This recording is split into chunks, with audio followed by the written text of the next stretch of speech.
চট্টগ্রামের পটিয়ায় আওয়ামী লীগ নিষিদ্ধে ফ্যাসিবাদ বিরোধী জাতীয় ঐক্যের ব্যানারে আনন্দ মিছিল। রবিবার ১১ মে বিকাল ৫টায় মিছিলটি পটিয়া রাহাত আলী স্কুল থেকে শুরু হয়ে পটিয়ার প্রধান সড়ক প্রদক্ষিণ করে পটিয়া প্রেস ক্লাবের সামনে এসে শেষ হয়।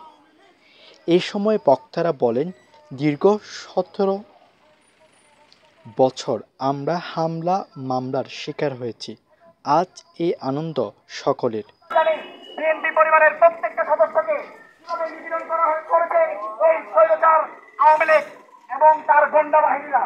আমরা বিএনপি সহ যারা নির্যাতিত হয়েছে, বিগত সময়ে কওমি আন্দোলনে যারা নির্যাতিত হয়েছে, আমরা দেখেছি হেফাজতের আন্দোলনে ৫ মে তাদেরকে গুলি করে তাদের উপর নির্মমভাবে নির্যাতন করেছে এই স্বৈরাচার আওয়ামী লীগ।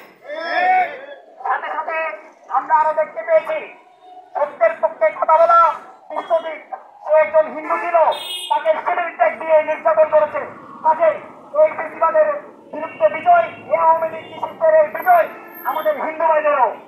আমরা বিগত ৫ই আগস্ট এই বাংলাদেশের ছাত্র জনতা তাদেরকে কুপঘাত করে রুখে দিয়েছে।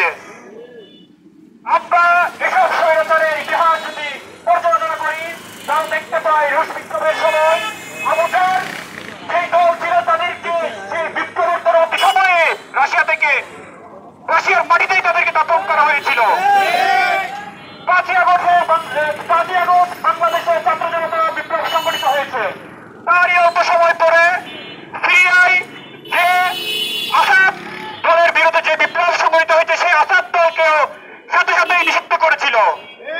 সাথে সাথে সেই আসাদ দলের ১০০-এর উপরে সরকারি সচিবকে প্রকাশ্যে ফাঁসি দেওয়া হয়েছিল। কিন্তু আমাদেরকে ব্যর্থতা নিয়ে বলতে হয়, আমরা বাংলাদেশে এই আওয়ামী লীগকে ৫ই আগস্ট ভারতে পৌঁছে দিয়েছি, কিন্তু তাদের ব্যাপারে সাংবিধানিকভাবে রাষ্ট্রীয়ভাবে কোনো অ্যাকশন যেতে পারি নাই।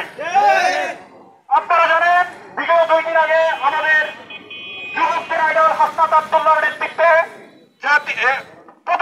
উপদেষ্টার বাসভবন ঘেরাওয়ের কর্মসূচি শুরু হয়েছিল।